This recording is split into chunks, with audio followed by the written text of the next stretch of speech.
ሰላም ጤና ይስጥልን ክቡራን ተመልካቾቻችንና አድማጮቻችን ዘውዱ መንግስቴ ነኝ ከዚህ ከአገር እንግሊዝ። አሁን የዘውዱ ሾው አጫጭር ዜናዎችን አቀርብላችኋለሁ፣ አብራችሁን ቆዩ። በቅድሚያም ርዕሶቹን እነሆ።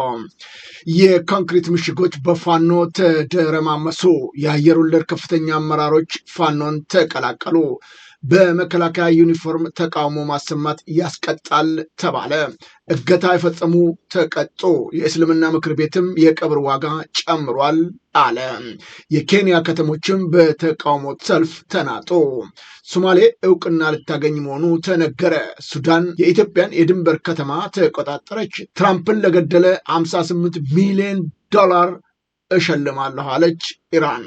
አሁን ወደ ዝርዝር ዜናዎቹ እንሄዳለን፣ አብራችሁን ቆዩ።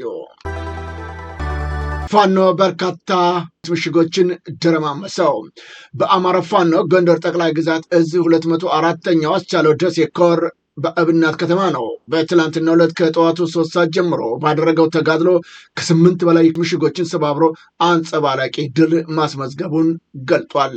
ከግንባር ለዘውዱ ሾው ሚዲያ እንደደረሰው መረጃ ከሆነ አገዛዙ እብናት ከተማ ዙሪያ ከ8 በላይ ምሽጎች ቢገነባም የ204ኛ ወንዱ አስቻለው ደሴ ኮር አርበኞች ግን የጠላትን ምሽግ በመደረማመስ አንጸባራቂ ድል መቀዳጀቱን ገልጧል። ከተሰበሩት ምሽጎች ውስጥም ገብርኤል ምሽግ፣ ቋሊስ መውጫ ምሽግ፣ ጥንጁት በር ምሽግ፣ ከልቤ አቦ ምሽግ፣ ፖሊስ ጣቢያ ምሽግ፣ ከንቲባው ምሽግ፣ ሃይስኩል ምሽግ፣ አስተዳደር ምሽግ እንደሆኑ ነው የታወቀው። ጀብደኞቹ የ204ኛ አስቻለው ደሴ ኮር አርበኛ ከጠላት ላይ ከፍተኛ በላይነት ተቀዳጅተው በርካታ ድሎችም አስመዝግበዋል።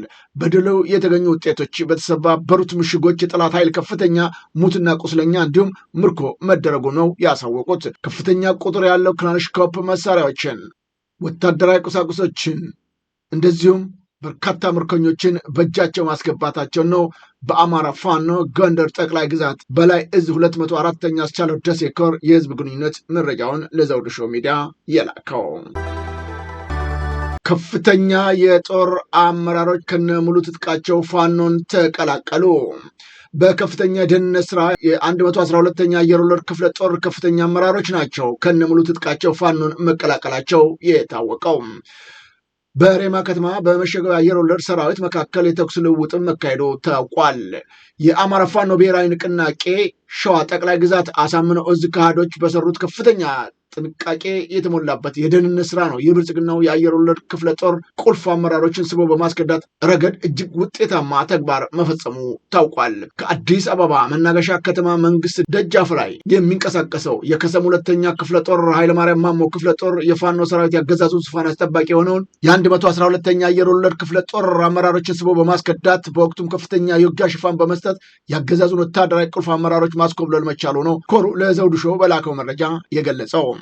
ጠላት የከዱት አመራሮች መልሶ ለመያዝ ከንጋቱ 10 ሰዓት እስከ 12 ድረስ የውጊያ ሙከራ አድርጎ የነበረ ቢሆንም ኃይለማርያም ማሞ ክፍለ ጦር አናብስቶች ገዛዙን ወራሪ ሰራዊት ላይ ብርቱ ያጸፋዊ እርምጃ በመውሰድ ስምሪቱ ሙሉ በሙሉ አክሽፈነዋል ሲሉ ገልጠዋል።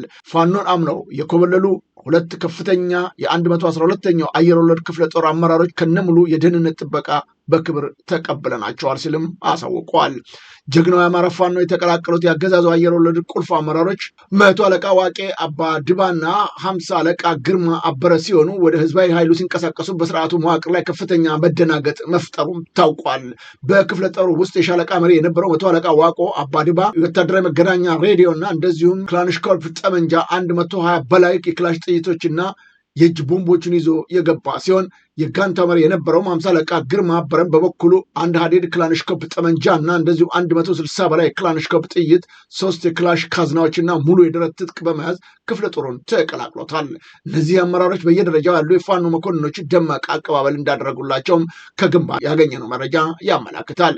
ይህ በእንዲህ እንዳለን በሸዋ ጠቅላይ ግዛት ሬማ ከተማ መሽጎ በሚገኝ የብልጽግናው 101ኛ አየር ወለድ ክፍለ ጦር አባላት መካከል ትላንትና ምሽት ከባድ አለመግባባት መፈጠሩም ታውቋል። ይህንንም አለመግባባት ተከትሎ በሰራዊቱ አባላት መካከል በተደረገ የተኩስ ልውውጥ ጥቂት የማይባሉ የአገዛዙ ወታደሮች መጎዳታቸው ከውስጥ አርበኞች የደረሱት መረጃዎች ይጠቁማሉ።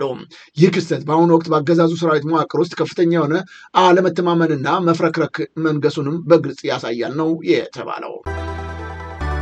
በኪሪም ወረዳ በጠላት ካምፕ ላይ በተፈጸመ በረብቃዊ ጥቃት ከ54 በላይ ወታደሮች የተደመሰሱ ሲሆን 11 ንጹሐን እስረኞች፣ በርካታ ከብቶች ነፃ መውጣታቸው ታወቀ።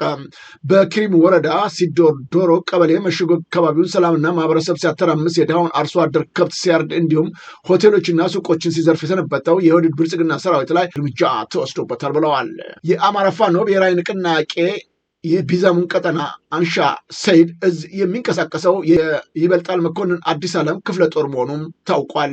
ጀግኖቹ የፋኖ አባላት ባደረጉት የተቀናጀ ቆራጥ ማጥቃት የጠላት ኃይል ከነሙሉ ካምፑ መደምሰሱ የቻለ ሲሆን ጠላት ሙትና ቁስለኛውን እየሸከፈ የተረፈውንም ኃይል አንጠልጥሎ ወደ መጣበት በውርደት ለመፈርጠጥ ተገዷልን ብለዋል። በካምፕ ውስጥ በተደረገው ጥንቃቄ በተሞላው ፍተሻ አንድ መኪና ሙሉ የደረቅ ሬሽን የስንቅ አቅርቦት እና የሕክምና ቁሳቁስ መማረክ መቻሉ ነው የተገለጸ ሲሆን ከሁሉም በላይ የትግሉ ፍትሐዊነትና ህዝባዊ ዓላማ ያሳየ ትልቅ ድል ሲሆን ጠላት በካምፕ ውስጥ ሲያንገላታቸው የነበሩ 11 ንጹሐን ወገኖቻችንም ሙሉ በሙሉ ነፃ መውጣት መቻሉም ተገልጿል። በተጨማሪም ከማህበረሰቡ በግፍ የተሰረፉ በካምፕ ውስጥ ለእርድ ተዘጋጅተው የነበሩ ከ8 በላይ የቀንድ ከብቶች በቁጥጥር ስር በማዋል ለባለቤቶቻቸው በክብር መመለስ ተችሏል ሲል የቢዛሞ ቀጠና አንሻ ሰይድ እዝ መረጃውን ለዘውዱ ሾው ልኮለታል። ወታደራዊ መለዮ ለብሶ ተቃውሞ ማሰማት በህግ ያስቀጣል አለ መከላከያ ሚኒስቴር። ሰሞኑን በኦሮሚያ ክልል አዳማ፣ ቢሾፍቱ ወይም ደብረ ዘይት እንዲሁም በአማራ ክልል ደብረ ብርሃን ከተሞች በውጊያ ላይ ጉዳት የደረሰባቸው የቀድሞ ሰራዊት አባላትን ጨምሮ የተገባልን ቃል አልተጠበቀም በሚል ቅሬታ ያቀረቡ አካላት ሰልፍ ማድረጋቸው ይታወሳል። ታዲያ ሰልፈኞቹ መሬት ጨምሮ ሌሎች ጥቅማ ጥቅሞች እንዲመለሱላቸው ሲጠይቁ መቆየታቸው የሚዘነጋ አይደለም። በጉዳዩ ዙሪያ ማብራሪያ የሰጡት የመከላከያ ሚዲያና ኮሚኒኬሽን ማዕከል ዋና ዳይሬክተር ሜጀር ጀነራል እንዳልካቸው ወልደ ኪዳን ለቀድሞ አባላቱ ቃል የተገባው የመሬት እድል አለመኖሩንና የተካሄደውም ሰልፍ ህገወጥ መሆኑን ገልጠዋል። ሰልፈኞቹ መብታቸው ተከብሮላቸው በክብር የተሰናበቱ መሆናቸውን የጠቀሱት ጀነራሉ ከሰራዊቱ የተሰናበተ አካል እንደ ማንኛውም ሲቪል ዜጋ ነው የሚታየውም ብለዋል። በሰልፉ ላይ የታዩት እንቅስቃሴዎችና የተሰሙት መፈክሮች ሌላ አጀንዳ የተሸከሙና በህግ የሚያስጠይቁ መሆናቸውን ሜጀር ጀነራል አስረድተዋል። ቀድሞ አባላቱ ልዩ የመሬት ድልድል እንዲያገኙ የሚያዝ ህግ መመሪያ እንደሌለ የገለጹት ጀነራሉ ማንኛውም አባል አገልግሎቱን ሲጨርስ ወታደራዊ መለዮ ወይም ዩኒፎርም የመመለስ ግዴታ እንዳለበትም አሳስበዋል። ወታደራዊ መለዮ ለብሶ በማህበራዊ ትስስር ገጾች፣ ሶሻል ሚዲያ የግል ፍላጎት ማንጸባረቂያም ሆነ በተቃውሞ ተግባራት ላይ መሳተፍ በህግ የሚያስጠይቅ መሆኑን ጨምረውም ገልጸዋል። ከዚህም ቅሬታዎችን ጀርባ አሁን ያለው አገራዊ ሁኔታ ኢላማ ያደረጉና ሌላ አጀንዳ ያላቸው አነሳሾች መኖራቸውን ሰራዊቱ ደርሶበታል ያሉት ሜጀር ጀነራሉ እርምጃችንን እንወስዳለን ሲሉም አክለው ገልጠዋል። በሱሉልታ የእገታ ወንጀል ሲፈጽሙ የነበሩ ግለሰቦች በእስራት ተቀጡ። አዲሱ ነጋሽ፣ ደሮ ተሾመ፣ ደጀኔ ተስፋና ቶሎሳ አለሙ የተባሉ 4 ወጣቶች ነዋሪነታቸው በኦሮሚያ ሰሜን ሸዋ ዞን ሱሉልታ ወረዳ ኑኑ ሳዩ ቀበሌ ሲሆን ወጣቶቹ በአካባቢው የሚታወቁ የተለያዩ ስራዎችን በመስራት በመዝናኛ ስፍራም ሆነ በተለያዩ ቦታዎች የማይነጣጠሉ ጓደኛሞች መሆናቸውም የወረዳው ፖሊስ ጽሕፈት ቤት የወንጀል ምርመራ ክፍል ረዳት ኢንስፔክተር ሙሉ ጉደታ ተናግረዋል። ወጣቶቹ በአካባቢ ማህበረሰብ ውስጥ ትዝብት ውስጥ ወድቀው ባሉበት ወቅት ነው ጥር 5 2017 ዓ.ም ምሽት አልጌሰዩ በተባለ ስፍራ ያልተፈቀደ የጦር መሳሪያ በመታጠቅ በአካባቢው ነዋሪ የሆኑትን 4 ግለሰቦች አግተው በመውሰድ ከ100 እስከ 200 ሺህ ብር ድረስ ቤተሰቦቻቸው እንዲያዋጡ በማስገደድ ቆይተዋልም ይላል። ወጣቶቹ እንደ ግለሰብ አግተው በመውሰድ ለወራት ባዘጋጁት ስፍራ በማስቀመጥ ከቆዩ በኋላ 200 ሺህ ብር እንዲያመጣ ጠይቀውት የለኝም በማለቱ እሱን በመልቀቅ እርሱ ፋንታ ልጁን አግተው በመውሰድ 300 ሺህ ብር ተቀብለውታል። የተቋቋመው የጸጥታ ኃይል ግብረ ኃይልም ሙሉ መረጃው ከደረሰ በኋላ ባደረገው ክትትል 4ቱን በቁጥጥር ስር አውሎ ፖሊስ አስፈላጊውን ማጣራት ካደረገ በኋላ የምርመራ መዝገቡን አጠናቆ ለአቃቢ ሕግ በመላክ ክስ መስርቶበታል።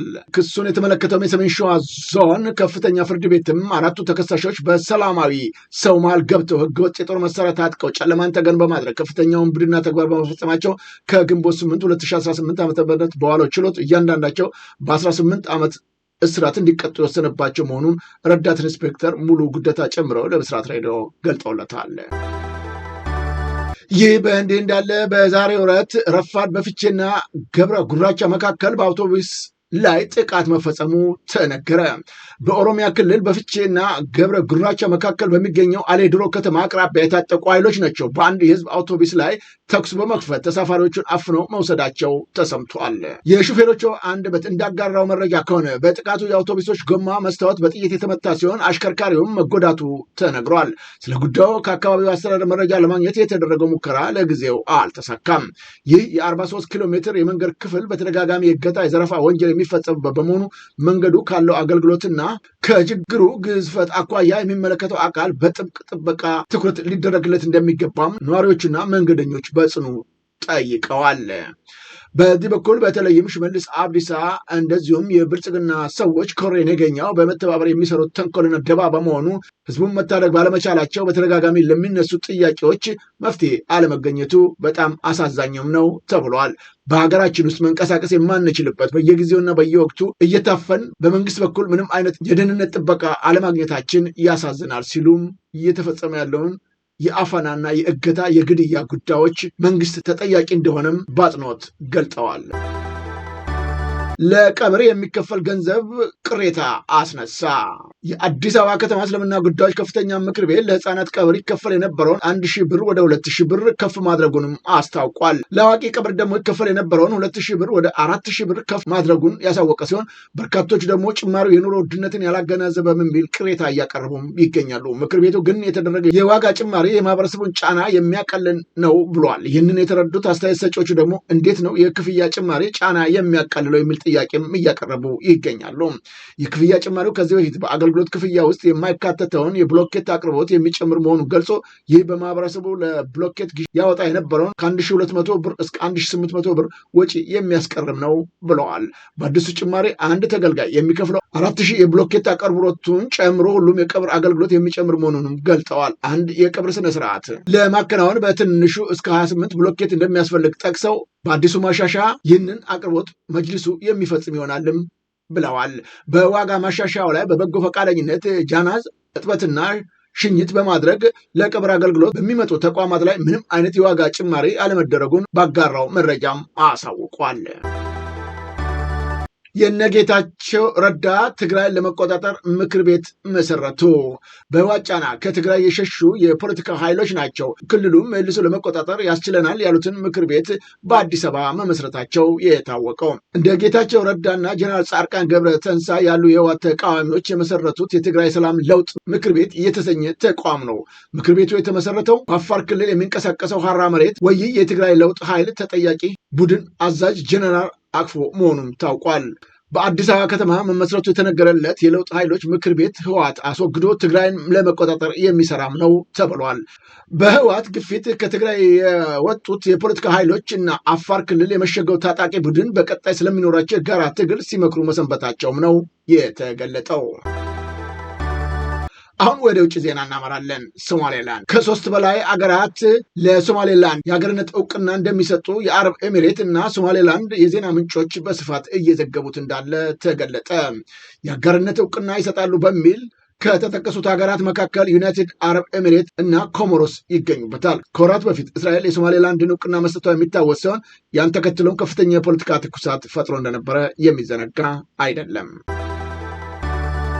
በኬንያ የነዳጅ ዋጋ ጭማሪ መደረጉን ተከትሎ ናይሮቢን ጨምሮ በርካታ ከተሞች የትራንስፖርት አድማና ተቃውሞ ቀሰቀሱ። በኬንያ ከፍተኛ የነዳጅ ዋጋ ጭማሪ መደረጉን ተከትሎ ነው በትላንትናው ዕለት በአገር አቀፍ ደረጃ የህዝብ ትራንስፖርት አድማና ተቃውሞ እየተደረገ የሚገኘው። ይህም በዋና ከተማዎቹ ናይሮቢን ጨምሮ በሺዎች የሚቆጠሩ ተጓዦች መንገድ ያደናቀፍ ሲሆን በንግድ ተቋማትና በትምህርት ቤቶችም ላይም መስተጓጎል መፍጠሩ ታውቋል። ተቃውሞ የተነሳው የኤነርጂና የነዳጅ ቁጥጥር ባለስልጣን በቅርቡ ያደረገውን የነዳጅ ዋጋ ማሻሻያ ተከትሎ እንደሆነ የተገለጸ ሲሆን ባለስልጣኑ በመካከለኛ ምስራቅ እየተባባሰ በመጣው ውጥረትና የሆርሙዝ ባህረ ሰላጤ ላይ ከደረሰው መስተጓጎል ጋር በተያያዘ የዓለም አቀፍ የነዳጅ አቅርቦት መቋረጡን ምክንያት በመጥቀስ የችርቻሮ ነዳጅ ዋጋ ከ20 በመቶ በላይ ጨምሯል ሲል ገልጿል።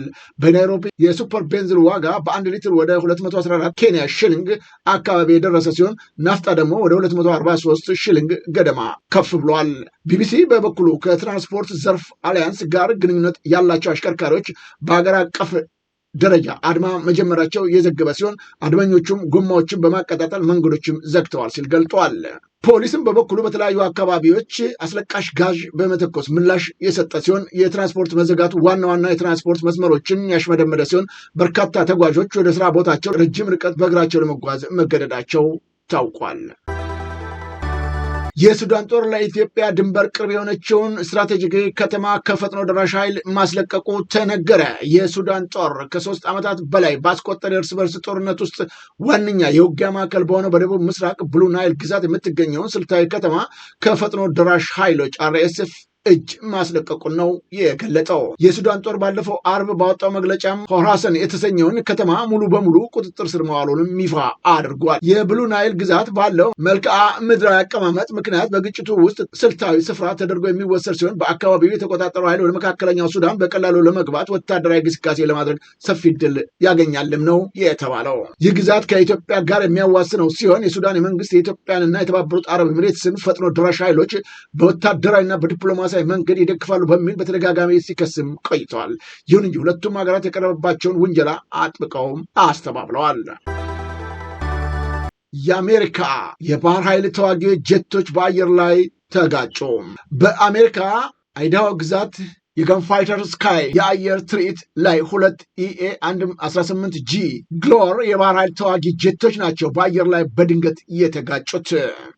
በአደጋው ወቅት በጀቶች ውስጥ የነበሩት 4ቱም ፓይለቶች በሰላም በፓራሹት ዘለው ማምለጥ የቻሉ ሲሆን በአሁኑ ወቅት የሕክምና ምርመራ እየተካሄደ ሲሆን የክስተቱ አስደንጋጭ ቪዲዮ ምስልም በማህበራዊ ሚዲያዎች ላይ ከፍተኛ መነጋገሪያ ሆኗል። ፕሬዚዳንት ዶናልድ ትራምፕን ለሚገድል 50 ሚሊዮን ዩሮ እሰጣለሁ አለች ኢራን። የኢራን ፓርላማ የአሜሪካውን ፕሬዚዳንት ዶናልድ ትራምፕን ለሚገድል ማንኛውም ሰው 50 ሚሊዮን ዩሮ ወደ 58 ሚሊዮን ዶላር ገደማ የመንግስት ገንዘብ ሽልማት የሚሰጥ አዲስ ረቂቅ እያዘጋጀ መሆኑም ታውቋል። ይህ በኢራን ከፍተኛ ህግ አውጪው ደረጃ እየተመከረበት ያለው አዲስ የህግ ረቂቅ የእስላማዊቷ ሪፐብሊክ ወታደራዊና ደህንነት ኃይሎች የአረባዊ እርምጃ የሚል ስያሜ የተሰጠው ሲሆን መንግስት ለግድያው የተመደበው ከፍተኛ የገንዘብ መጠን በይፋ እንዲከፈል የሚያስገድድም ይሆናል ተብሏል። የኢራን ፓርላማ የብሔራዊ ደህንነትና የውጭ ጉዳይ ፖሊሲ ኮሚቴ ሰብሳቢ ኢብራሂም አዚዝ በሀገሪቱ ብሔራዊ ቴሌቪዥን ቀርበው እንደተናገሩት ከሆነ ይህ እርምጃ የአሜሪካና የእስራኤልን የኢራን ወታደራዊ መሪዎችና አዛዦችን ለገደሉት አጸፋዊ ምላሽ እየተዘጋጀ እንደሆነም ነው ያሳወቁት። አዚዝ አክለውም ዶናልድ ትራምፕ የእስራኤሉን ጠቅላይ ሚኒስትር ቤንያሚን ኔታንያሁንና የአሜሪካው መካከለኛ እዝ ዋና አዛዥ በዋናነት መገደል እንዳለባቸውም ገልጸዋል። ይህ የግድያ እርምጃ ሃይማኖታዊና ርዕዮተ ዓለማዊ ተልዕኮ ሲሉም ጠርተውታል። ክቡራን ተመልካቾቻችንና አድማጮቻችን ለአሁኑ ያቀረብኩላችሁ የዘውዱ ሾው አጫጭር ዜናዎች እነዚህን ይመስሉ ነበረ። በቀጣይ ዝግጅታችን እስከምንገናኝ የዘውዱ ሾው ሚዲያን ሼር፣ ላይክ እና ሰብስክራይብ በማድረግ ወዳጅ ቤተሰቦቻችን እንድትሆኑ ከወዲሁ በማክበር እንጋብዛለን። ከዜናዎቹ ጋር አብሬያቸው የነበርኩት እኔ ዘውዱ መንግስት የነበርኩኝ። ጤና ይስጥልኝ።